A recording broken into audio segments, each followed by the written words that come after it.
Hi guys, after almost 1 month of using the Samsung Galaxy S7, I'm finally confident enough to give you my full proper review of this phone, because I didn't want to rush anything but wanted to give you the best possible information helping you to decide if you should buy it or not. And since I don't have to introduce this device, I wanted to take a few seconds telling you the changes in the structure of the review, because usually what I did is give you the detailed part, then the recap and then the conclusion. But to make it maybe easier for you to watch, I will give you the recap right up front, and then if you want to see a few more details, you can watch the detailed part, and after that you can switch to the conclusion. So I would say let's just start off with the design and build quality. I could not be happier with that, because this device feels extremely premium but also comfortable in the hand, really substantial, well built, with a really amazing design, and it also looks beautiful in my opinion. So I'm really fully satisfied here.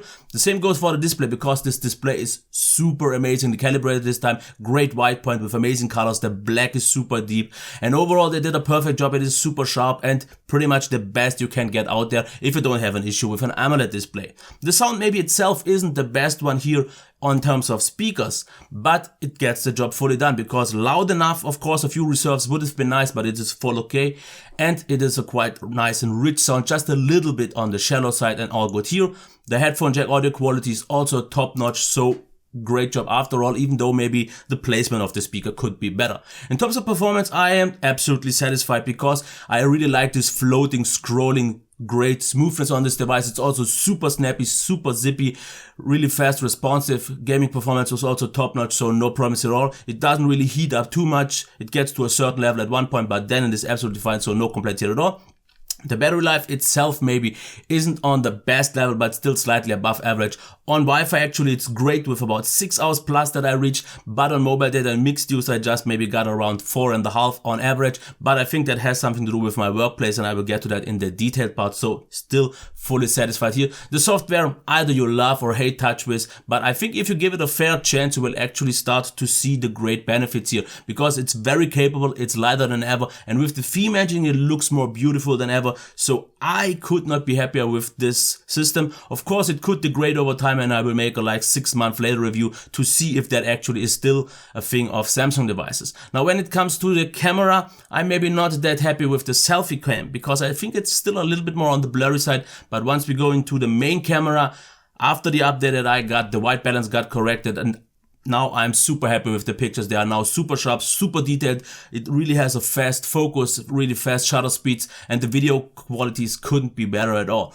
So now you could switch to the conclusion, but if you want to know a few more details, you can just stay here a little bit longer and watch these. Now I want to get into the size comparison first with the Nexus 5, and you will see how much of a compact device this is, because 5.1 against 5.2 inches, and you can see how much narrower, shorter it is. And in terms of thickness, it's still great considering the 3000 mAh battery. So they did a great job in making this device super compact in hand use, and one hand use has been done really great. I can reach pretty much everything, and it just feels so amazing in the hand. We have glass on glass, so this is something that you could like or not. But the one thing that I also have to mention is it can get quite slimy after a while, because the glass is so super smooth and feels extremely premium, but it does pick a lot of fingerprints, and you will have to wipe it a little bit more off than usually. But I'm, in terms of grip, absolutely happy. What I love maybe the most is the curve here on the back, as you can see, because this fits exactly in my hand, and therefore I think just the in-hand use is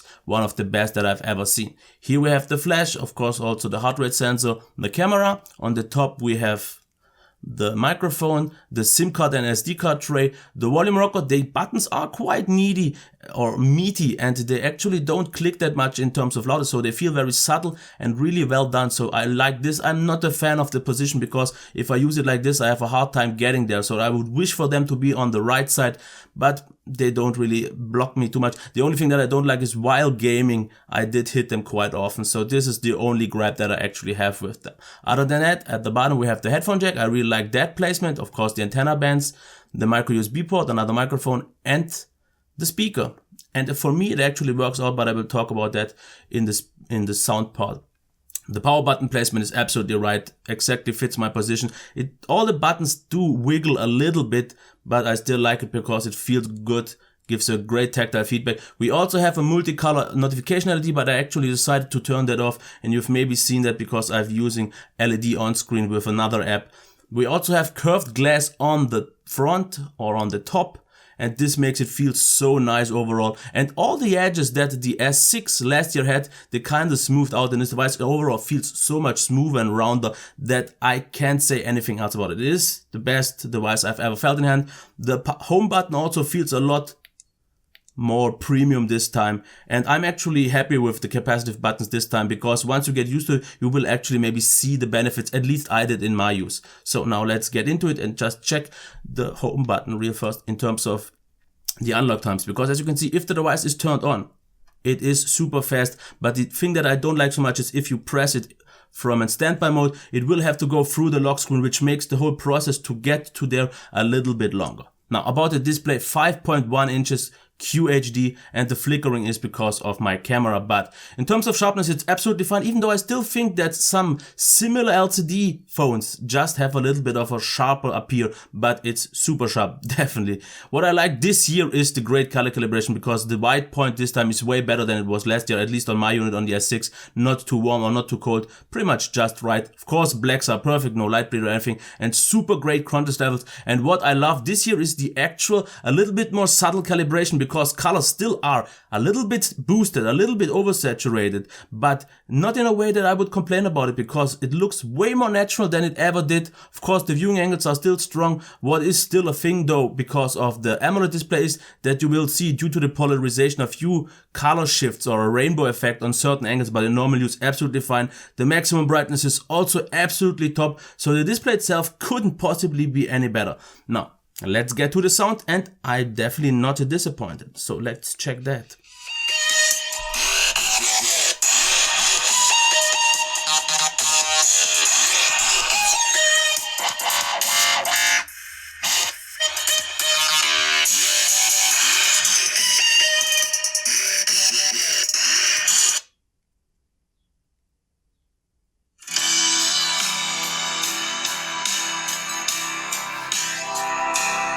So yeah, overall I'm still absolutely satisfied with the sound, as I showed you already. During gaming I did block the speaker a little bit, then it sounded a little bit muffled. If I just used it in landscape, it actually did reflect quite nice, and if I used it in portrait, I also had no issues with that. The maximum volume is still fully satisfying, but I would have wished for maybe like 10% more of resource left, but I never felt like I had to. That was just nice, a little bit of headroom if I would have that.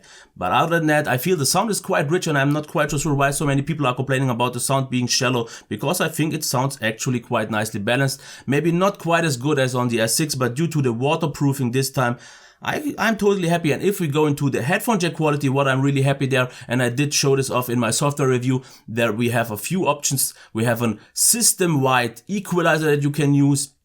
The maximum volume on the headphones is just about good enough, no complaints here, slightly above average, and the actual sound tonal balance is really good, so it is definitely way above average in terms of headphone jack quality. Maybe a little bit of improvement, HTC maybe does a little bit of a better job here, but this is one of the few phones where I'm actually with my ADH M50s fully satisfied with the sound and with the maximum volume, so all good here.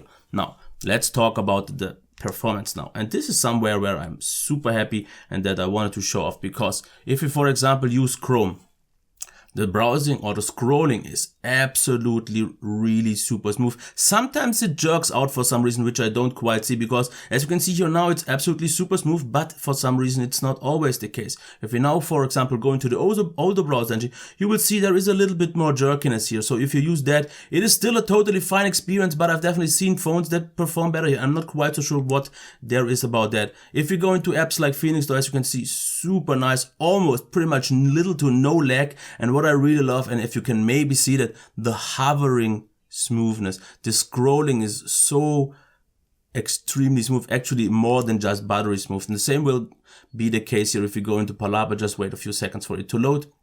And I'm fully satisfied with the overall performance. What I noticed though, the display is so responsive to the touch that it sometimes actually picks a scrolling attempt as a tap. So this is something that could get a little bit annoying all the time, because one thing that I noticed, sometimes when I just scroll, it actually taps. This is something that you will have to get used to, and I think maybe with software updates they could get rid of that. But what I like is, as you can also see, how responsive this device is. If I switch 3 types, and I can't even do it fast enough because as you can see, this is what I mean with super extremely snappy. And you will even see Google Plus is super smooth, as you can see.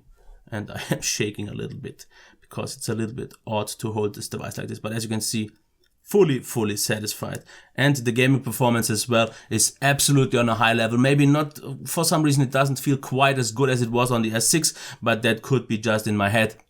But overall, I still think the gaming performance is absolutely fine. And if you talk about temperatures now here, I noticed especially on mobile data, the device in normal use heats up a little bit. But when I mean heat up, it just is like 2 or 3 degrees warmer than my skin temperature, which is still totally fine. And even under full load, after playing games for more than half an hour or longer, it just heats a little bit up more. So I was at about, let's say, 35 degrees in normal use, and at maximum temperatures maybe 38 degrees. So still absolutely fine. It didn't really throttle at all.